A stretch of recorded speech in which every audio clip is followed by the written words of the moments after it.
The socialists are coming! The socialists are coming! The socialists are coming! Oh, and I heard it was going to be just terrible. So I asked Brenda to come on and tell me what's it all about. This are the Democratic Socialists of America threatening the United States, like I see in the Dallas Morning News and other publications? What do you Are think, they Brenda? threatening the United States? I think that it depends on who you are. Maybe you feel threatened if you're a big corporation or if you're a far right Republican, but I would think that a working class person might not feel so threatened and might like some of the policies that we are representing. I know that the New York City chapter of the Democratic Socialists of America won the mayoral race last year with Zoran Mamdani and also a slew of congressional races and state assembly races this year. In North Texas, we haven't quite built out as much as New York City, but we're looking to definitely start with something like city council. And also, this past year, we've done some ballot measure races, like with public transit, with DART, Dallas Area Rapid Transit. And we've also done some work with pressure campaigns related to ICE, BDS or Boycott, Divestment, Sanctions, Palestine organizing, and things like that. We have a mixture of people in DSA, but we have a pretty standard policy platform that we are interested in implementing. You're the co-host or co-chair, I believe, Co-chair. of Yeah. North Texas DSA, right? Or is it hmm Dallas DSA? It's DSA North Texas, and I would say that the plurality of our members live in Dallas proper, but we have members in a lot of the surrounding suburbs, so Richardson, Plano.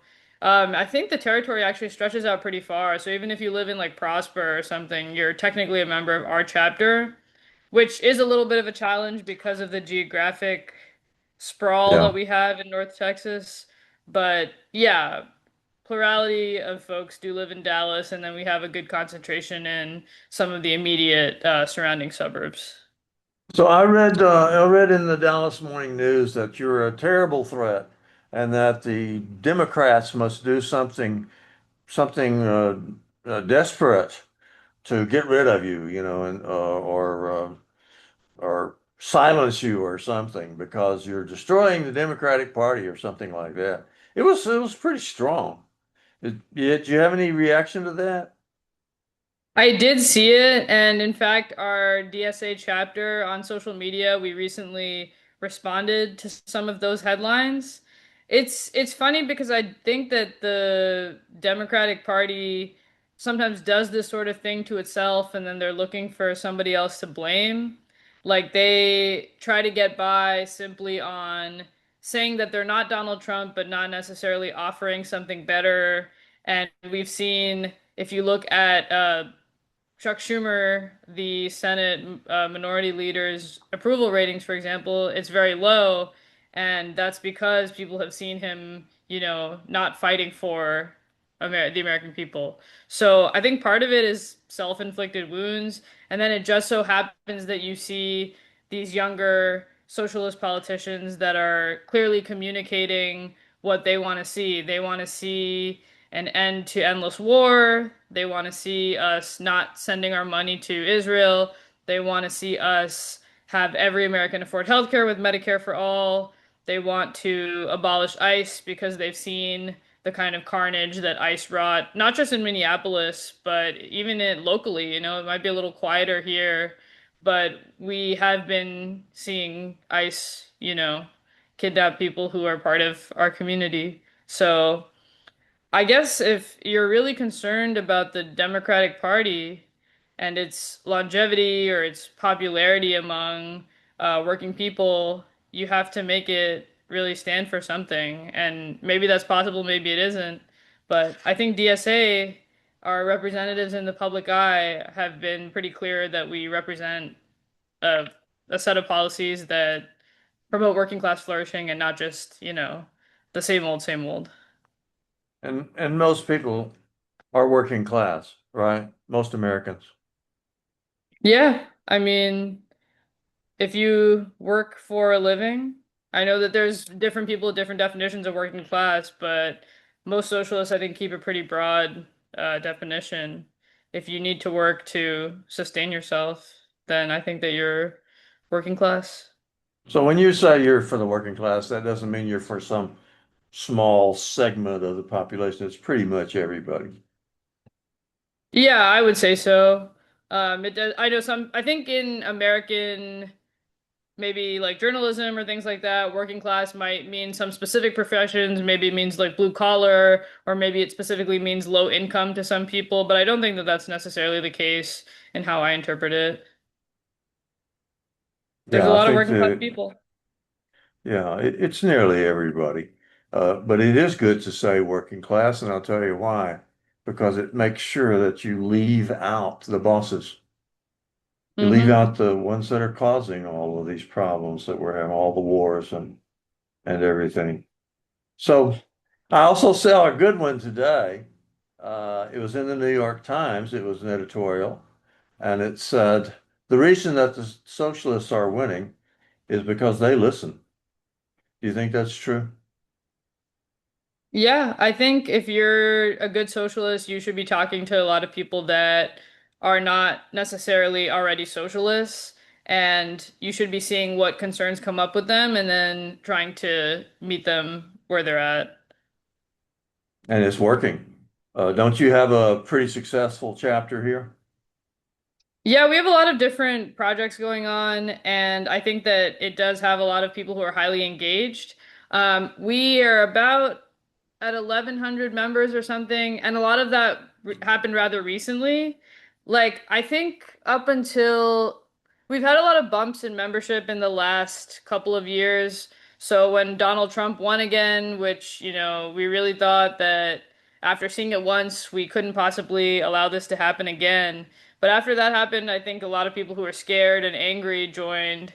And that's a bad kind of bump because, a bad candidate won, but the next year when Zoran Mamdani won his primary, we saw people join again, and that's the good kind of bump, the kind of bump where people Mhm. saw socialism have a success on a public stage and they wanted to see it replicated in other cities. So the Zoran bump happened, and then this year in June with all those candidates in New York winning, there was another bump. So we've seen pretty rapid growth.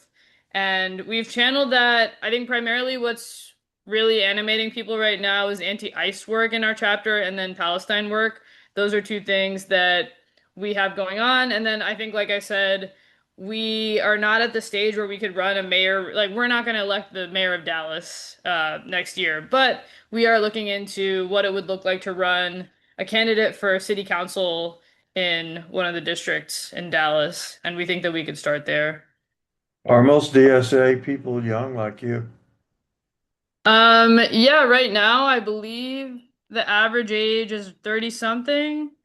It used to be a little bit older, but I think after the Bernie campaign brought in an influx of a lot of younger people. And it seems like most of these recent bumps also do tend to bring in younger people.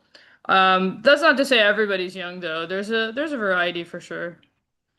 Yeah, and you have good positions on, for example, Social Security and Medicare. You're for Medicare for all, aren't you?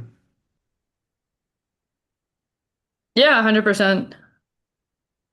And that is, do you think that's a popular idea that a lot of people are for Medicare for all? Yeah, from what I know, it polls pretty well.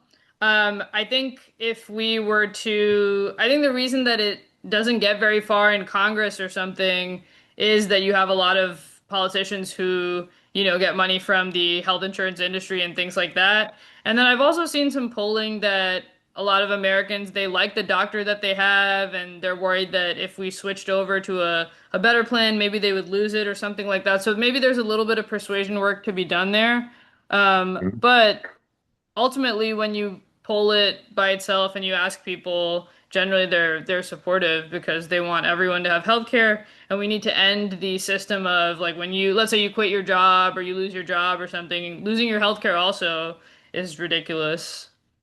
Dr. Abdul El Said, in Michigan just carried out a wonderful campaign in which he was outspent by a factor, I believe, of 12.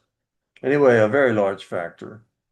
And the woman that he was running against was getting more money from the Israeli lobby than they have Mm-hmm. given to any other candidate. Or I believe this is true. I get all this from the New York Times, so I don't know if it's true or not. But Mm-hmm. he is for Medicare for all. And that was very inspiring, I thought. What did you think about that particular race? Yeah, I was also really impressed because it is really hard to combat money from APAC, and we've seen progressive politicians struggle to beat that APAC funding gap. And I think Abdul El Sayed, he's some sort of doctor or a public health He's a official. medical doctor. Yeah. Yeah, his background is in all that stuff. So seeing somebody like that make a powerful case for Medicare for all, I think adds even more credibility to the idea because who knows better than somebody with a medical background like what sort of healthcare is needed. Hmm. Yeah, I think I did see stuff about Haley Stevens, the opponent, getting a lot of APAC money spent. And I think in the general election, APAC will be probably spending to support the Republican. So we'll see, but I hope that his ground game continues to be strong because my impression was that it was very strong throughout the race, and that's what allowed him to go from a just a progressive guy who was in the race to basically the front runner. The polling was a little off in the end, but he was pretty much the front runner by the end, so it's pretty cool that he There's a woman did that. running for an important race, and I've forgotten the state, but her name is Hong. And Oh, the she's running for the governor of Wisconsin. Yeah, and I believe some Democratic Socialists of America chapters in Wisconsin have endorsed her. So she does have some DSA connections for sure. the New York Times said it started in one of the No Kings demonstrations. It said it was a gigantic No Kings demonstration. So it said one would think that a an alert politician would be there to sign up a lot of people and make some gains. But the only one that did was Ms. Hong. And it went on to say that the reason that socialists win, and it wasn't talking specifically about your organization, Democratic Socialists of America, it was just talking about the idea of progressives as opposed to what they're calling moderates in the Democratic Party. And it said that they have a ground game that is far superior to the people who just have a lot of money, and that Hmm. television advertising isn't what it used to be. And those who have can mobilize an army, like Dr. Abdul El Sayed, what we're talking about. I think it said he had 12,000 people on the ground knocking on doors for him. And then that's how he was able to overcome this tremendous gap in funding. So, do you think that that's a coming thing? Is that what socialists are going to be doing now, connecting with people at the human level, at the basic level?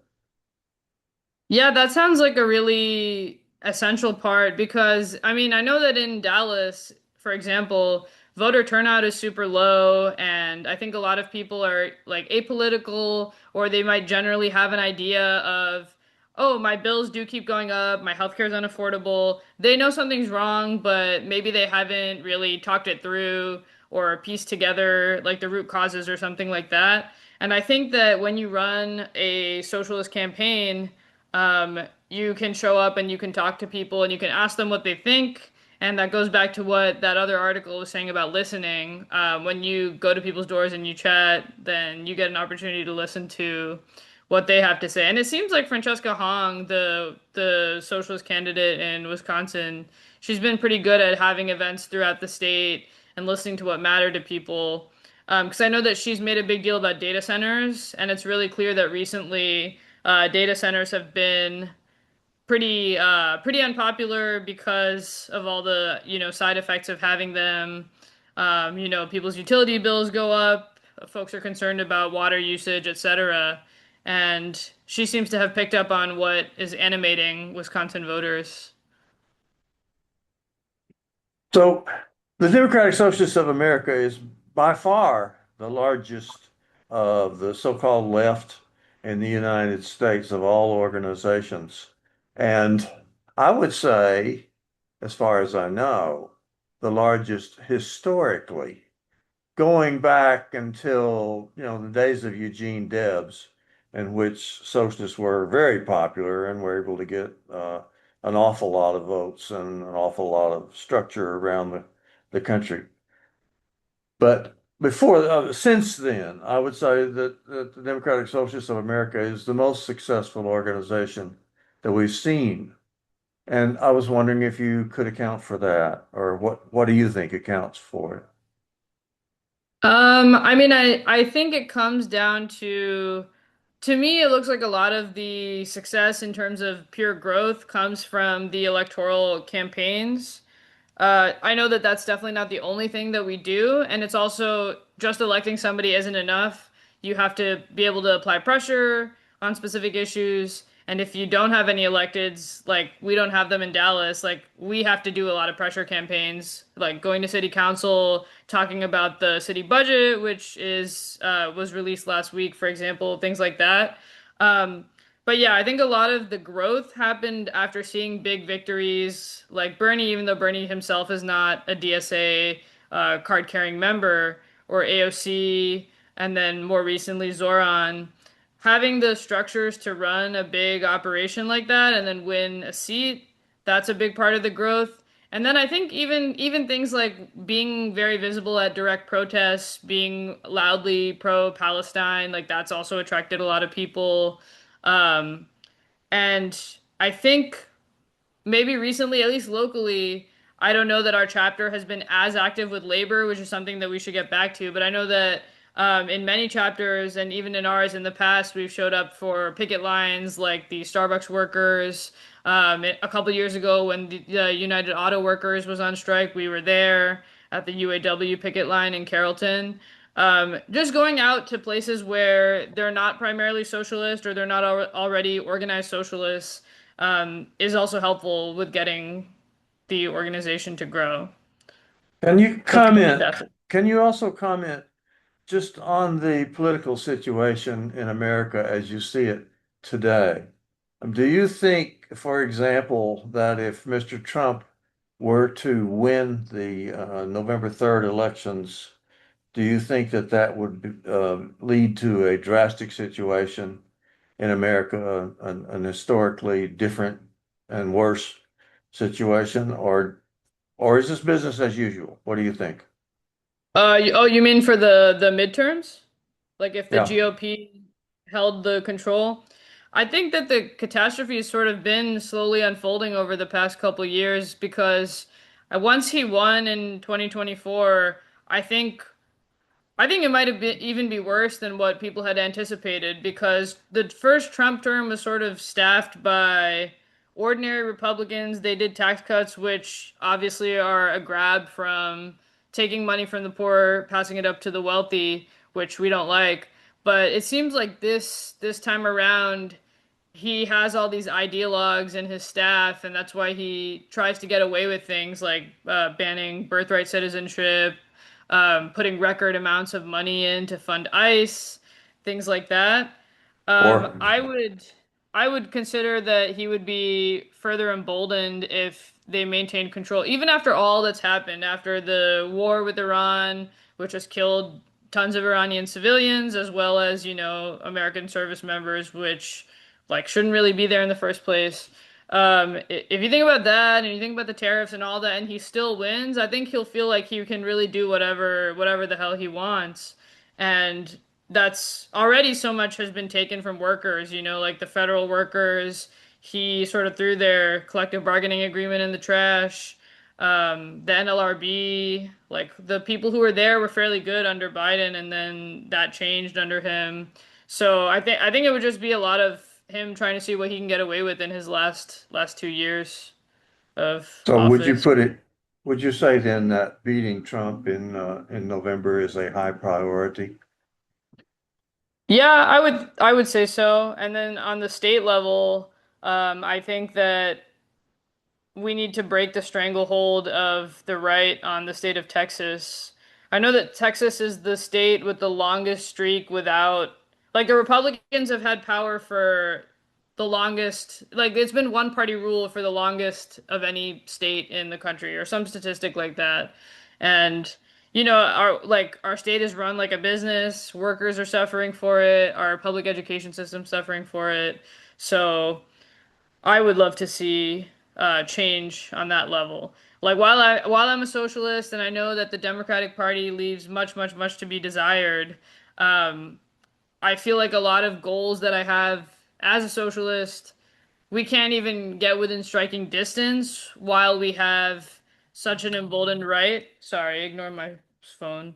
Yeah, we have such an emboldened right in this country and we have such little rights for unions. We have a right to work state. Um, Things like that are just so. It makes it so much harder to get anywhere as like a mass working class organization. So, I know you're very, very busy, and I didn't want to take up all of your time, although now I'm thinking of more and more questions. But let me just ask you to make your pitch, if anybody is watching and they're interested in making improvements in the world that we live in, but they haven't really committed to joining any organization. So what would you say to them? I would say that regardless of what type of organizing you're interested in, there's a place for you in the Democratic Socialists of America. If you'd like to do electoral work, we're building that. If you are more interested in doing municipal pressure campaigns, we have experience doing that. And yeah, we're the largest socialist organization for a reason. And we are very open to having people check us out. So anyone who would like to, even if maybe you're not quite sure if you are truly a socialist or you feel like you haven't read the correct texts or something, like I would just come and check it out and we can go from there. How do they find you? If you use social media, we're on Instagram at DSA North Texas. We also have a website, dsa-ntx.org, or you can email us any questions at dsantx@gmail.com. And yeah, if you Google us, you should be able to find us. Just Google Democratic Socialists of America near me, I guess. Yeah, yeah, All should right. work. I hmm appreciate it very much, Brenda. Do you want to add anything else before we close? No, I think that's pretty much it. But yeah, definitely encourage people to join DSA. Um, we love to work with different people, different groups, labor unions, things like that, and we want to build a better world. So that's it. Okay, I'm stopped the recording.